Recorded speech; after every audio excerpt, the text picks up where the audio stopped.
shattered world of Azeroth is expanding. The once hegemony of the Kaldorei is merely an echo of its former power. The time has come for a new age, and bringing with it great change as the balance of power begins to shift. Don't forget to like and subscribe, and come, take a seat by the fire of a new dawn. While we have covered much of the Elven Empire, how the Kaldorei have withdrawn from the world finding new purpose in nature, how the now named High Elven Kingdom thrives in the new lands of the Eastern Continent. However, not all were so fortunate. After the Sundering, some pockets of elves survived, but remained completely isolated from their kin. This was true for the Shandaral, a once beautiful and ancient city that had been sent hurtling to the frozen north on a large continental-sized chunk of the landmass. This new continent would come to be known as Northrend in the far future. But the elves were trapped there, no chance of escape and little hope for rescue. They would survive through any means they could. Everything was hard. Nothing came as easily as before. Now cut off from any magical source, they slowly began to wither away, having to rely on the relics they once guarded. They would search the Moonsong Forest surrounding them endlessly for a way to sustain themselves. For the longest time, they had no hope.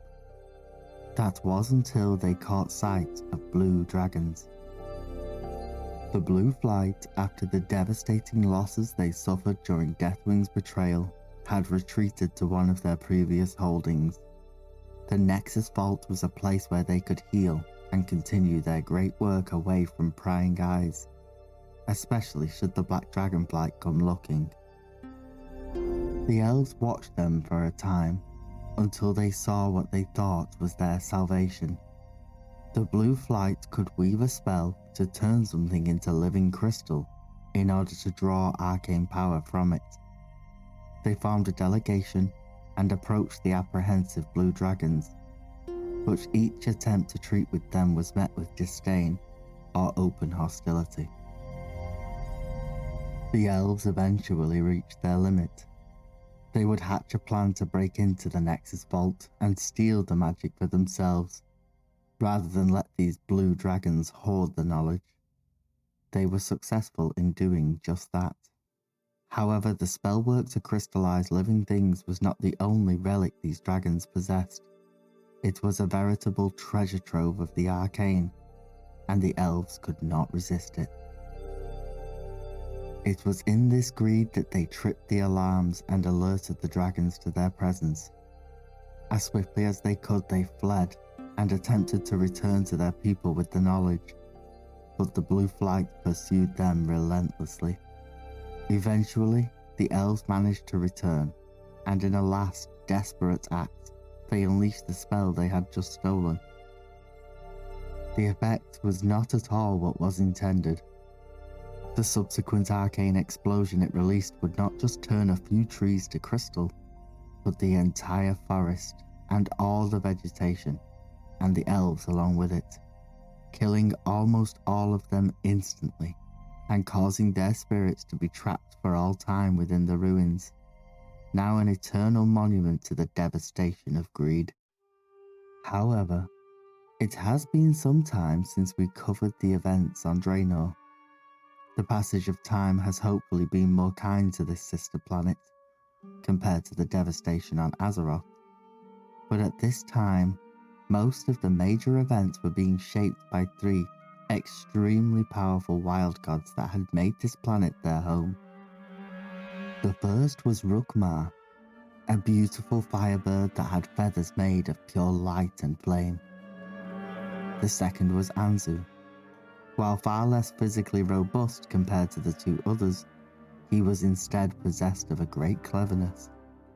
Where Rukmar sought the light, he sought the shade. He would study the shadow and the arcane. The third was a great wind serpent by the name of Seed. He was a demanding god and had an affinity for the void. At first, these three demigods would keep to themselves, but Seed would grow envious of Rukmar's mastery over the skies and would turn to Anzu with a plot to steal her light. Anzu, however, had always cared for Rukmar and would forewarn her of the coming plot.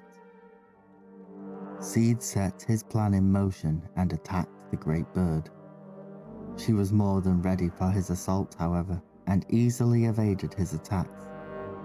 Driven to madness in his fury, Seed began to unleash a devastating curse.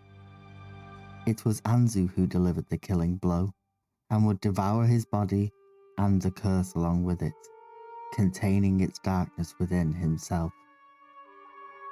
Anzu, now twisted terribly, used the darkness to shroud himself from the world, to hide from Rukmar's sight. He would never again feel worthy of her light.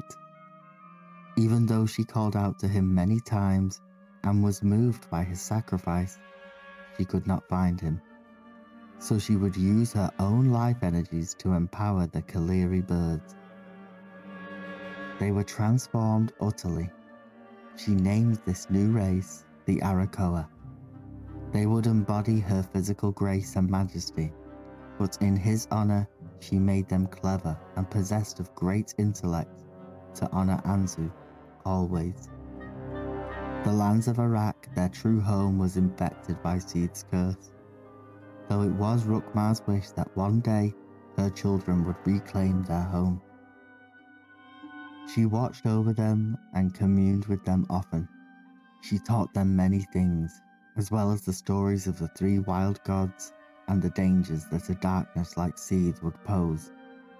The Arrakoa began to worship Rukmar and even Anzu, and their words would become the foundation of their society. Time would pass on, and eventually, as it always should, even time would catch up with the great firebird. It was her time to move on to the next great cycle. She could feel the light begin to fade, and so she appeared to her children one last time. She urged them to follow her and reclaim Arak, that this was their time. She led them south until the flames began to burn within. These flames consumed her totally, in a brilliant display of shining light. She had given up her eternal life to see her children flourish. On her final breath, the Arrakoa vowed to build a civilization that would outshine any others. They named themselves the Apexis and set to work. They did just that. The rise of the Apexis was not unlike the explosive growth of the Night Elves. They are a rare symmetry. Both were empires that revered a celestial body as their prime deity. Both unfortunately became haughty when the power they possessed became too dominant. Just like the elves, certain factions of the Arrakoa began to believe themselves greater than all others. Just like the Kaldorei, they were incessantly curious. They learned more about the ever-raging war between elemental and plant, the one that had been going on since the battles of Grond and the Spore Mounds. But they were not the only ones being observant. A particularly intelligent treant named Nalgar saw the Apexis and believed if left untouched, they would conquer the entire world. He already had a deep hatred for the Arrakoa. Their magic would burn to cinders or blast the plant life with shadow. He did something that had not been done for thousands of years. He reawakened a spore mound. He had tapped his consciousness into the great hive mind of the planet known as the Evergrowth, and used it to direct their forces towards the Apexis. The Arrakoan people almost reacted too slowly, but just barely they managed to complete a weapon, one to destroy the forces that marched upon them. It was a searing beam that burned not only the spore mound, but almost the entire primalist forces. The Evergrowth would never be seen or heard from again. Nothing but a burning memory on the world. They thought themselves untouchable now. This was the height of their empire. They would build a beautiful temple city to the glory of the sun atop the great spire of Arrak, tirelessly pursuing science and magic and creating many wonders, the likes of which would never be seen on the world again. But alas, this could not last. It was civil war that caused their ultimate downfall, with a select group of Arrakoans believing themselves superior and hoarding knowledge and power for themselves. When the fighting broke out, one major battle in the Temple of the Sun ended in disaster. A spell was woven that shattered the weapon, the one used against the Evergrowth. The subsequent explosion was beyond violent. It was annihilation. All of Arrak was wiped out, all life and their civilization destroyed. Those that did survive were forced to flee across the surface of Draenor to anywhere they could hide. This once glorious nation reduced to ash in a single day. It was hard to believe. We must always learn from the mistakes of the past, and we must not fall into the same traps that the once untouchable nations did. But at this time, back on Azeroth, a new darkness is making itself known. A strange awe possessed of stranger intent is beginning to seep to the surface, more and more as if guided by a malign force. But that's for next time. Thank you to everyone for every single bit of support. You are truly all amazing. For every like and subscribe, thank you so much.